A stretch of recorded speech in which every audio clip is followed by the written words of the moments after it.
starting to look a bit broad. We still have that inflow notch, or where the winds are filtering into the storm. That is where that hook is going to try to form. If any rotation happening, is going to be right here. Lisa, so far the turnpike has been smooth sailing, I will say, except for those on and off ramps. We have been following behind a plow at a pretty good distance, but you can notice one lane so far has been cleared, the other lane not so much. I woke up to several text messages from friends saying I didn't warn them about how cold it was going to be, which we did talk about it, but it's a different thing to feel those single digits when you step outside. Listen again, dew point is a good indication of how much moisture is available in our atmosphere, and moisture acts as fuel for storms. But with the lack of moisture, that's fuel for wildfires. Storms in the morning will play a key factor on whether or not we see storms develop into the evening. And where those winter weather alerts are in place, it's going to be all off towards our north, none for the state of Kansas, as we're on the warm side of that low pressure system until it passes by. A warm front currently lifting its way through Kansas, but as the dry line associated with the low pressure system that's making its way east collides into the warm unstable air mass, we're going to have the setup to see severe thunderstorms develop into the overnight tonight. The more sunshine we see, the warmer we're going to get, the more energy we're going to have available to fuel these storms once they start to pop this afternoon. Warm and mild today, but as we look through the weekend, we are in store for a bit of a tug of war between the seasons. Under high pressure, our air is compressed back down towards the surface, and as it sinks, it's going to be warming up. Our ground temperature, though, going to be too warm for this to really stick. It's mainly going to be accumulating on grassy and elevated surfaces. We had a semi that was blown over by the strong winds moving through, and these winds have been no joke. Rain is just going to be sitting over the Sunflower State for Thursday, which is actually much needed here in Kansas. Any drop of moisture we can get will help make up for how dry the season has been so far. That's what happens in Kansas when we get dry conditions, strong winds, and warm temperatures. So this is what I mean when I said we have yo-yoing temperatures this week. We're on an upward swing into the 90s through Thursday, temperatures spiking ahead of our next boundary that'll arrive for the end of the week. Then we go from 91 to 57. Not only have we been dealing with fire weather concerns today, but an earthquake was also felt in Kansas this afternoon. The warmth from today plus the moisture pooling in is what's fueling the potential for a few isolated storms to reach the severe threshold. 3 weather rate forecast.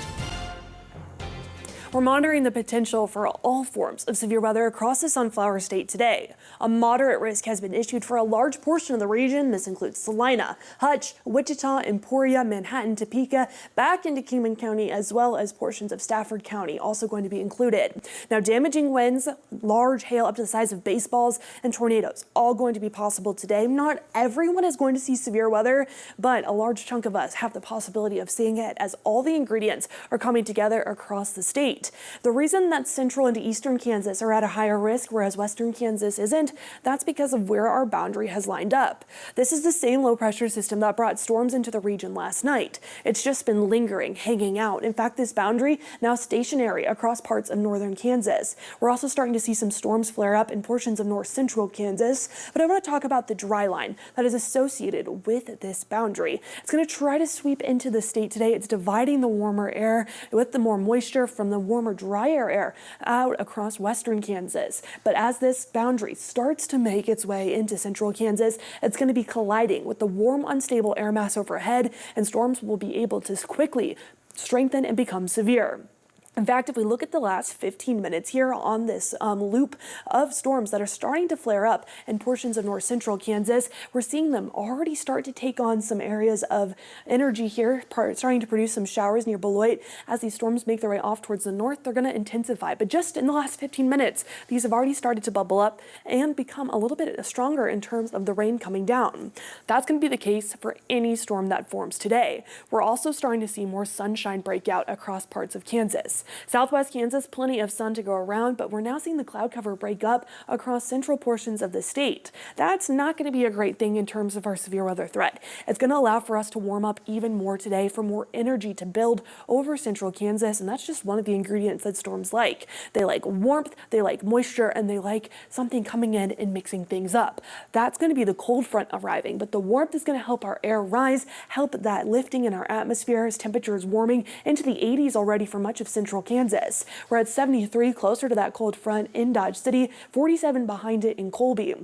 We're also seeing our humidity build in. If you've stepped outside today across central Kansas, you have felt how muggy it is. Dew points in the 60s and 70s and the upper 60s at that. That means there's plenty of energy available across central Kansas. This moisture going to act like fuel for storms. They're just going to gobble it up and use it to become quickly severe once they start to form.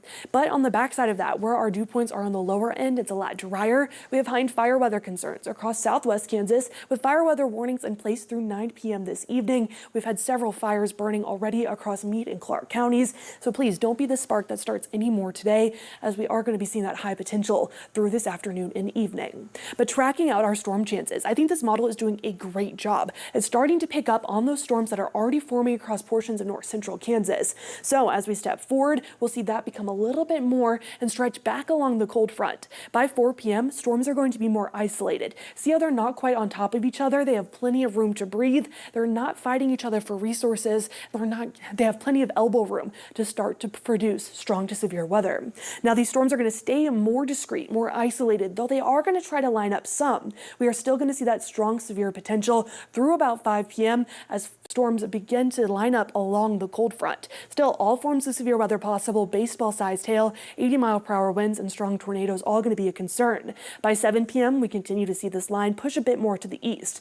Notice how it's not moving that much. That means that we're going to see heavy rainfall in localized areas for a prolonged period of time, leading to flash flooding threats as well as the stronger storms producing all forms of severe weather.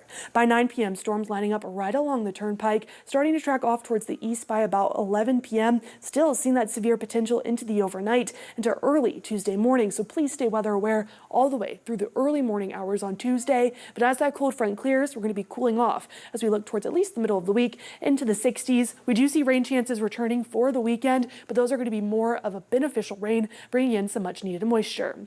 For those in north central Kansas, 92 degrees for your high today. Storm chances developing now and continuing through the evening. Please stay weather aware and know where to go when severe weather strikes. Southwest Kansas also seeing temperatures in the 90s today, drying out tomorrow before beneficial rainfall moves in for the weekend.